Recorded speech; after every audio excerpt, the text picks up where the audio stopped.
Bonjour et bienvenue dans votre émission Flash Info. Selon le Financial Times, Tsai Ing-wen, la chef du Parti démocrate progressiste de Taïwan, va rencontrer le président de la Chambre des représentants des États-Unis, Kevin McCarthy, en Californie et non à Taipei. Et cela après que Taïwan a alerté sur une possible réponse militaire chinoise en cas de visite américaine de haut rang sur son sol.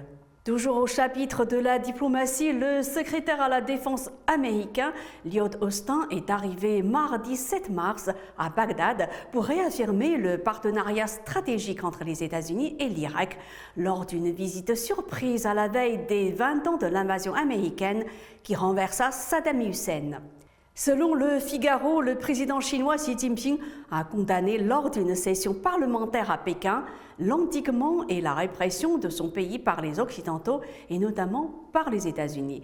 Le président chinois a déclaré « L'environnement externe du développement de la Chine a connu des changements rapides.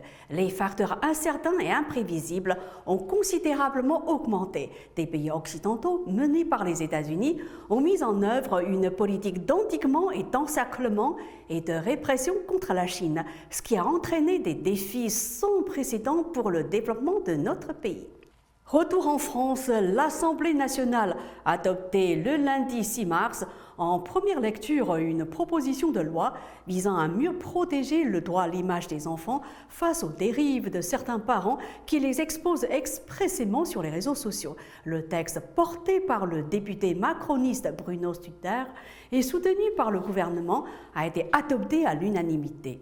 Il doit désormais être examiné au Sénat. Lundi 6 mars, Twitter est tombé en panne pour la deuxième fois depuis une semaine. En effet, les liens Internet qui renvoient les utilisateurs vers d'autres pages et contenus sur le web n'ont pas marché pendant une demi-heure sur Twitter, le réseau social d'Elon Musk qui enchaîne les pannes depuis plusieurs semaines. Pour cette 6e journée de mobilisation contre la réforme des retraites, les perturbations seront importantes sur le réseau national et régional de la SNCF.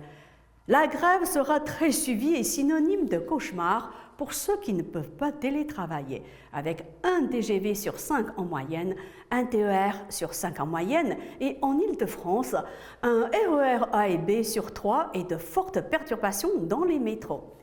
C'est la fin de cette émission. Merci à vous de l'avoir suivi. À demain.